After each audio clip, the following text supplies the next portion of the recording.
Today's video is sponsored by Fan Home, offering high-end models and figurines. On their website, it details what products they offer. Here's the R2D2 Astromech droid, where you get monthly parts when you sign up to it, and it details what exactly is included. And here are the parts. This is the first assembly stages 1 and 2. It also comes with high quality magazines. They give you articles as well as instructions on how to build the droid step by step. It is really easy. It comes with everything that you need and explains exactly what the parts do. Assembly is straightforward. The parts are of high quality and it is easy to follow the instructions. Eventually, you'll have your very own R2D2. The link is below where you can start building yours today. New Star Wars games are coming out all the time, and in today's video, I thought I'd look at some of the oddball games in my Star Wars games collection. I'm a huge Star Wars fan. I love playing Star Wars games, but there are a few games that came out that made me scratch my head saying, that was different. So today, I'm choosing 5 Star Wars games that you may have not played, or maybe you grew up with these. So sit back, relax, let's take a look. This first game was actually a prototype that was eventually dumped. So you probably didn't grow up with this. This is Ewoks Adventure for the Atari 2600. If you see this game being offered, it is a reproduction, just a heads up.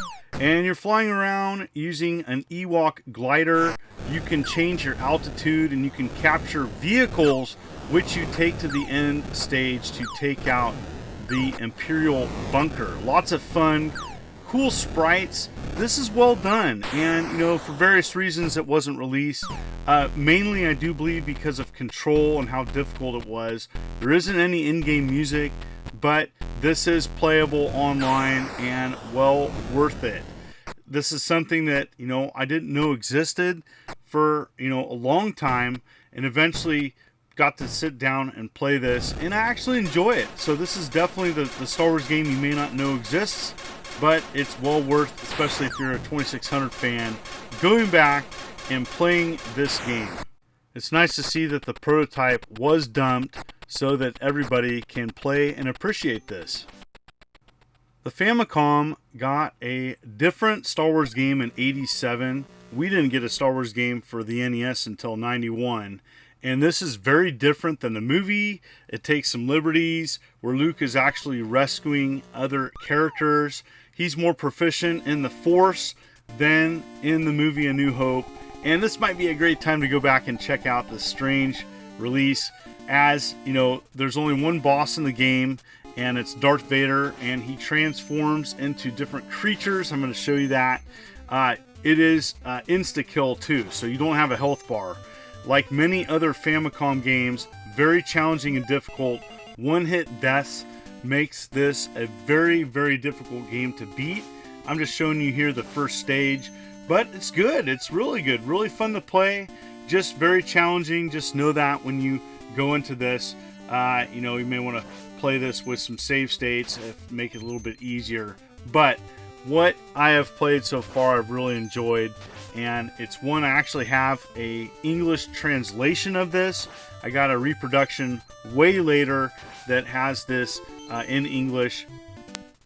The storyline deviates from The New Hope as you are visiting various planets such as Hoth and Kessel. So, there's definitely some variation to the storyline, and I think that makes it fun to go back and check out, as it's a lot different than the movies. And so here's Vader, and yes, you go up to him and attack him, and he turns into a scorpion. So funny, and gotta love Famicom games and the liberties that they took sometimes with licenses. So here you go. Your first character you save is R2D2, and you progress, saving more of your friends. A difficult yet fun game. Yoda Stories first came out on PC in 1997, and a few years later it was ported to the Game Boy Color. It also is fully backwards compatible with the original Game Boy. And, I'm not going to say this is a great game, but there might be some people that grew up with this or played it and it essentially has you as Luke Skywalker going around. Yoda has assigned you to 15 different missions, and you go around collecting items. It is kind of a fetch quest. The screens are rather large, so there's 100 different screens per stage. I found this to be interesting. I don't think it has the best gameplay. It's kind of choppy with movement and animation, but you may want to check it out if you're looking for something different or may have not played this. For me, this is not anything I grew up with. I heard about it and checked it out. I thought it was okay. I definitely want to check out the PC version, as it looks a little different, has different graphics. I know that reviewers did not like this game whatsoever, but you know, after playing this, I don't think it's as bad as some people say. You know, and I think these types of games are fairly popular right now, so it's nice to maybe go back when something's not in the limelight and check it out and determine for yourself. Is this something that you played? Is this something that you grew up with? In the comments below, let me know. This is a game that came out on PC and Sega CD. I played the Sega CD version, that's why I'm showing it here. And this is one I actually rented back in the day, and although it's just straight up chess, the battle sequences are worth watching at least once. And that's why I really enjoy this one. This is one that, you know, is not super popular. I don't even know if it's a great chess game, but the animations of the Star Wars characters battling each other is awesome.